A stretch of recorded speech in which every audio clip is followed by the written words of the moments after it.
Good morning students. आज का हमारा टॉपिक है find the solution of question of set with the help of Venn diagram, note the formula. आज क्या हमारा जो टॉपिक है उसके अंदर हम वेन डायग्राम से क्वेश्चन के सॉल्यूशन फाइंड आउट करेंगे और ये सीखेंगे कि वेन डायग्राम को फिल कैसे किया जाता है, 2 सेट के केस में और 3 सेट के केस में।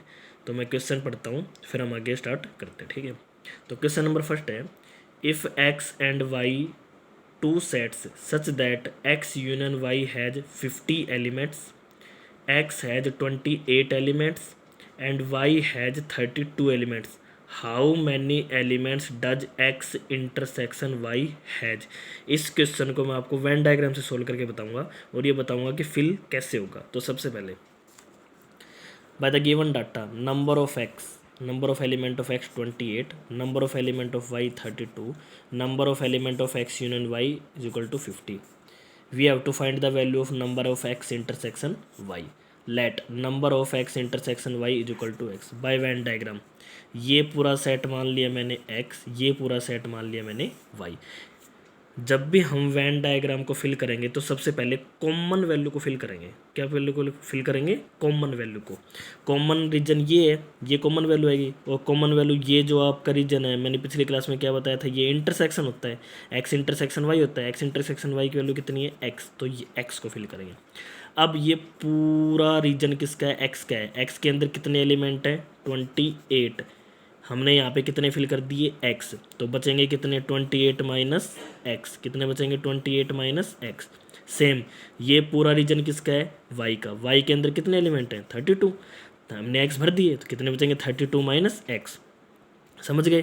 पहले कॉमन रीजन को भरना है, फिर सेट के अंदर आना है, ठीक है। अब ये वैल्यू प्लस ये वैल्यू प्लस ये वैल्यू, 2 सेट के केस के अंदर जब इन सबको ऐड करेंगे तो ये number of X union Y होता है। दोबारा सुन लो, ये वैल्यू प्लस ये वैल्यू प्लस ये वैल्यू, इन तीनों को जब हम ऐड करेंगे तो ये किसकी वैल्यू होती है? एक्स यूनियन वाई की होती है, ठीक है। नाउ वी हैव, सबको ऐड करो, 28 minus X plus 32 minus X is equal to union की वैल्यू कितनी है? 50। तो किसके इक्वल आ जाएगा? 50 के। माइनस एक्स से plus X cancel, 28 plus 32 60 minus X is equal to 50। X right hand side में जाएगा, ये लेफ्ट हैंड साइड में आएगा, तो एक्स की वैल्यू कितनी आ जाएगी? 10। यानी कि कॉमन एलिमेंट कितने आएंगे? 10 आएंगे। कॉमन एलिमेंट कितने आएंगे? 10 आएंगे। अब मैं इसको आगे और बढ़ा देता हूँ। इसका मतलब क्या है, जैसे आपको कैसे पता चलेगा भी आपका आंसर ठीक है या नहीं है? देखो, ये पूरा x, ये पूरा y, ये आपका कितना आया अभी आंसर? 10। 28 में से 10 गए तो कितने आएंगे? 18। 32 में से 10 गए तो कितने आएंगे? 22। आप इनको ऐड कर लो। ये पूरा रीजन भी मैंने किसका बताया था? ये पूरा रीजन किसका होता है? यूनियन की वैल्यू होती है। 20 प्लस 10 32, 32 प्लस 18 15। आंसर आ गया ना? इसका मतलब आंसर आपका क्या है? सही है। अब हम क्वेश्चन नंबर किस पे चलते हैं? सेकंड पे। तो क्वेश्चन नंबर सेकंड पढ़ता हूँ मैं। In a group of 100 persons, 80 play cricket, 30 play hockey, 20 play cricket and hockey. How many persons play neither cricket nor hockey? Question कहता है कि किसी ग्रुप के अंदर 100 पर्सन है, उसमें से 80% तो प्ले करते हैं क्रिकेट, 30% प्ले करते हैं हॉकी और 20% क्रिकेट और हॉकी दोनों प्ले करते हैं। तो क्वेश्चन ये पूछ रहा है कितने ऐसे पर्सन हैं जो कोई भी गेम को प्ले नहीं करते। अब देखो, ग्रुप के अंदर 100 पर्सन है, इसका मतलब ये नहीं कि ये हॉकी और क्रिकेट के यूनियन है। हॉकी और क्रिकेट के यूनियन के अलग पर्सन होंगे, ग्रुप के अंदर पर्सन अलग होंगे, ये दोनों बातें अलग अलग होती है, ठीक है। तो क्वेश्चन आंसर स्टार्ट करता हूँ। By given data, number of cricket person 80, number of hockey person 30, number of both the game person 20। By Venn diagram, आओ यहाँ पे, ये क्रिकेट के सेट, ये हॉकी का सेट और ये कॉमन। देखो, कॉमन के कितने हैं? 20। क्रिकेट के कितने हैं? 80। 20 तो यहाँ आ चुके, कितने बचेंगे? 60। हॉकी के कितने हैं? 30। 20 यहाँ आ चुके, कितने बचेंगे? 10। आओ यहाँ पे, नाउ हमें यूनियन निकालना है। तो क्या बताया था? यूनियन क्या आएगा? इसकी वैल्यू प्लस इसकी वैल्यू प्लस इसकी वैल्यू, कितने आ गए? 90। यूनियन का मतलब क्या होता है कि कोई ना कोई, ये जो 90% है, ये कोई ना कोई एक गेम जरूर खेलते हैं, कोई ना कोई एक गेम जरूर खेलते हैं। और हमसे क्या पूछा है? ऐसे पर्सन बताओ जो कोई गेम नहीं खेलते। तो हमें क्या निकालना है, number of C union H complement, ये कंप्लीमेंट का नोटेशन है, और इसको number of C union H ऐसे भी लिख सकते हैं। तो यूनिवर्सल सेट के अंदर पता ही है आपको, किसी सेट का कंप्लीमेंट निकालना है तो उसको यूनिवर्सल सेट में से क्या करेंगे, सब्ट्रैक्ट करेंगे नंबरों के अंदर से। 100 तो टोटल थे, 90 क्या है जो पर्सन कोई ना कोई एक गेम खेलते हैं, तो 10 ऐसे पर्सन आ जाएंगे जो एक भी गेम नहीं खेलते हैं, मतलब 10 इस डाटा के क्या है, बाहर है, 10 इस डाटा के क्या है, बाहर है। क्लियर। अब हम चलते हैं क्वेश्चन नंबर 3 के ऊपर। देखो क्वेश्चन सुन लो पहले। In a group of 150 person, किसी ग्रुप के अंदर 150 पर्सन है, 70 like coffee, 90 like tea, 40 like both the coffee. तो how many person like, first question है कॉफ़ी ओनली, सेकंड है टी ओनली, थर्ड है नाइदर कॉफ़ी नॉर टी। हम solution के ऊपर आते हैं। तो देखो, let C and T denotes the set of coffee and tea respectively. तो बाय डाटा नंबर ऑफ सी कितने हैं, 70, नंबर ऑफ टी यानी टी को लाइक करने वाले कितने हैं, 90, और बोथ को लाइक करने वाले कितने, 40। बाय वेन डायग्राम, ये सी सेट, ये टी सेट और ये कॉमन। तो देखो सबसे पहले फिलअप करने का तरीका, कॉमन को भरेंगे, पहले ये क्या आएगा 40। अब कॉफ़ी के अंदर कितने हैं, 70, 40 तो यहाँ आ चुके, बचेंगे कितने, 30। टी के अंदर टोटल कितने हैं, 90, 40 तो यहाँ आ चुके, बचेंगे कितने, 50। अब हमें क्या फाइंड आउट करना है, सबसे पहले क्या वैल्यू आएगी यहाँ पे, number of C union T. किसकी वैल्यू निकालूंगा, सी यूनियन टी की। किसकी निकालूंगा, यूनियन की। तो यूनियन का तरीका आपको पता ही है, क्या आएगा, 30 + 40 + 50 कितना आएगा, 120। अच्छा, अब देखो इस 30 के अंदर, इस 30 के अंदर मैंने ये 40 सब्ट्रैक्ट कर दी। ये पहले टोटल क्रिकेट कॉफ़ी के कितने थे, 70 थे, 40 तो ये कॉमन आ गए, ये 30 बच गए। तो सबसे पहला जो क्वेश्चन पूछा है इसने क्या पूछा है, कॉफ़ी ओनली। तो जो ये रीजन है ये ओनली कॉफ़ी है, तो ओनली कॉफ़ी डाटा से कितने आ गए, 30। यानी कि कॉफ़ी ओनली का मतलब होता है, कॉफ़ी ओनली का मतलब होता है ये सी माइनस टी पूछ रहे हैं, सी माइनस क्या पूछ रहे हैं, टी। ये जो 50 है ये ओनली टी है, इसका मतलब ये क्या है, नंबर ऑफ टी माइनस सी। और आगे पूछता है कितने ऐसे हैं, नाइदर कॉफ़ी नॉर टी। तो अभी पीछे वाले क्वेश्चन में जैसे बताया, टोटल कैंडिडेट कितने हैं, 150, किसी एक चीज़ को लाइक करने वाले कितने हैं, 20। तो सी यूनियन टी का बार, सी यूनियन टी का बार क्या आएगा, यूनिवर्सल सेट के अंदर से जितने कम से कम एक को लाइक करते हैं उनको क्या कर देंगे, सब्ट्रैक्ट। तो 30% ऐसे हैं जो किसी को भी लाइक नहीं करते, जो किसी को भी लाइक नहीं करते। ठीक है। अब नेक्स्ट क्वेश्चन है, in a group of 200 students, किसी ग्रुप के अंदर 200 स्टूडेंट हैं, it was found that 120 study math, 90 study physics, 70 study chemistry, 40 study math and physics, 30 study physics and chemistry, 50 study chemistry and math, 20 none of the 3 subject. Find the number of student. Question number first, who study all the 3 subject, who study maths only, who study one of the 3 subject, who study 2 of the 3 subject. ठीक है। तो answer के अंदर let MCP denote the set of math, chemistry and physics students respectively. ठीक है, math students, physics students respectively.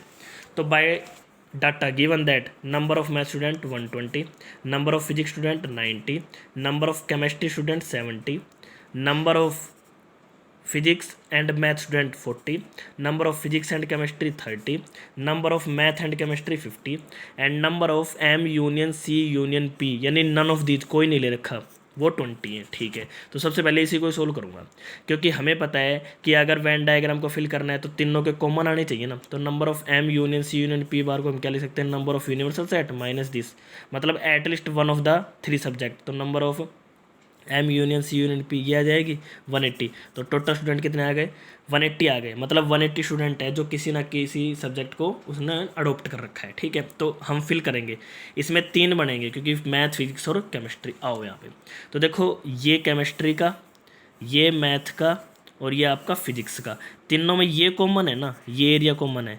तो मुझे इसी की वैल्यू निकालनी है। इसने क्या रखा है, वो स्टडी ऑल द 3 सब्जेक्ट, जिसमें तीनों सब्जेक्ट ले रखे हैं। मुझे वैल्यू तो पता नहीं है, फिल करने का तरीका तीनों का कॉमन x, इसको मैंने क्या मान लिया, x मान लिया। क्या मान लिया, x। अब मैथ और केमिस्ट्री के कितने स्टूडेंट हैं, मैथ और केमिस्ट्री के कितने, 50, एक्स आ चुका, तो क्या बचेगा 50 माइनस एक्स।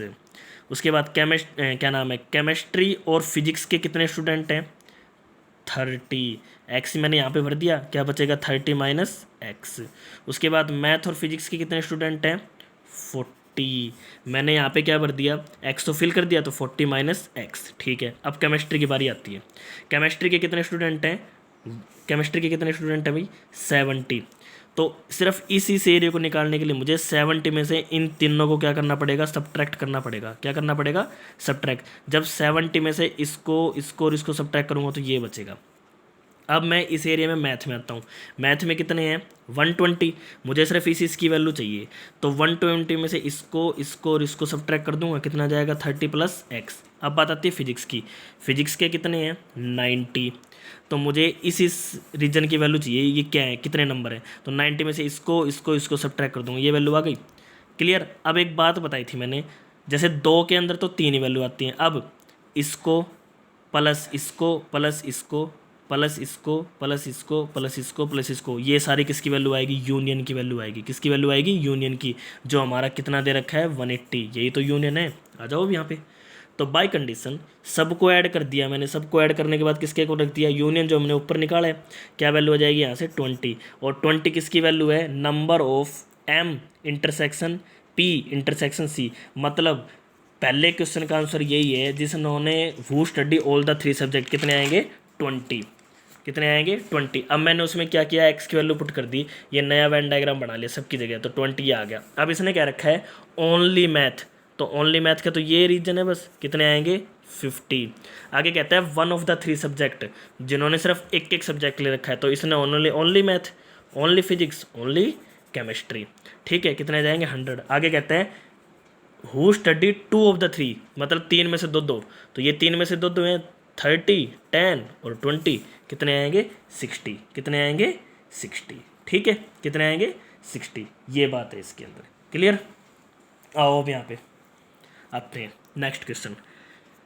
क्वेश्चन है, out of 100 students 15 passed in English, 12 passed in math, 8 in science, 6 in English and maths, 7 in maths and science, 4 in English and science, 4 in all 3.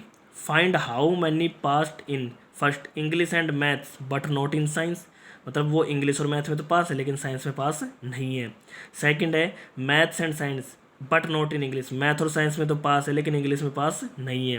Third है maths only, सिर्फ only math में पास होने वाले बताने हैं। और आगे है मोर देन 1 सब्जेक्ट ओनली, मतलब एक से ज़्यादा में कितने पास हुए हैं। तो सबसे पहले वही language, let EMS denote the set of English math and science students passed respectively, pass होने वाले। ठीक है, number of English student pass कितने हैं 15, number of math student pass कितने हैं 12, number of science student pass कितने 8, इंग्लिश और मैथ में दोनों में पास होने वाले कितने हैं 6, मैथ और साइंस में पास होने वाले कितने हैं 7, इंग्लिश और साइंस में पास होने वाले कितने हैं 4, और तीनों में पास होने वाले कितने हैं 4। तो बाय वेन डायग्राम देखो, हमने तीनों का डायग्राम बना लिया, ये इंग्लिश का सेट, ये मैथ का और ये साइंस का। तो भरेंगे तो यहाँ से कॉमन, तो देखो तीनों में पास होने वाले कितने हैं 4।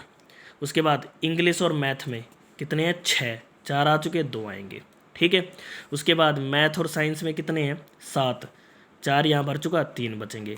उसके बाद क्या करेंगे, किस में बच गए अपने इंग्लिश और साइंस में, इंग्लिश और साइंस में कितने 4, 4 यहाँ आ चुके 0। देखो पहले कॉमन भरेंगे फिर ऐसे जाएंगे, पहले तीनों का फिर 2 का और फिर सिंगल सिंगल का। अब इंग्लिश में कितने 15, 2 और 4 6, बचेंगे कितने 9।